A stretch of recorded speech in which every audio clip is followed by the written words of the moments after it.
Childcare centres are on notice with threats about their access to ongoing federal funding after shocking allegations of child sexual abuse in childcare. Former South Australian Premier and childcare expert Jay Weatherall has now been appointed to co-lead an urgent review into Victorian childcare safety. After years of investigations and a royal commission into child sexual abuse, the question remains about whether enough has been done to protect children from predators.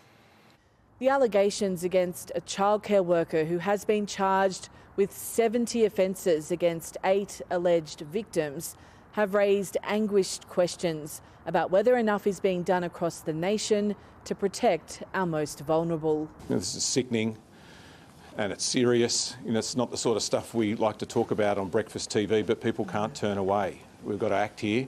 There's steps that we've already taken, but not enough and not fast enough. Parliament is due to return on the 22nd of July, and the Minister has new legislation ready to table and a warning to childcare operators. Introduce legislation that will cut off funding to childcare centres that aren't meeting our safety standards or our quality standards. Restrictions on mobile phones for workers and mandatory reporting already in place. But now there's a push for a national register of childcare workers, as that information doesn't travel across state borders. It's shameless that we have not been able to complete the task of really creating a child-safe environment. Australia's been doing a lot since the Royal Commission, but it certainly hasn't done enough. Robert Fitzgerald was a Royal Commissioner to the Child Sexual Abuse Inquiry. Despite the anxiety that must be felt by parents right across Australia, today is not the day to panic or in fact to be fearful, but rather to require the governments to finish the job. These incidents have led to calls to consider banning men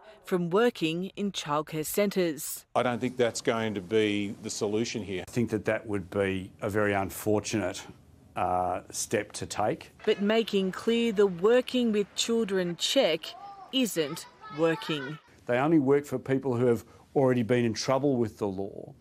They don't look at people who haven't been caught yet. The biggest thing that we can do in terms of protecting children from predators is building an early childhood education and care system where the culture is predicated on child safety. As society in Australia has changed and more parents are working more, there's been an exponential growth in childcare services and demand for the educators to staff them. But it's now clear there hasn't been enough regulation and oversight put in place. The system is failing, and the government is now openly admitting that.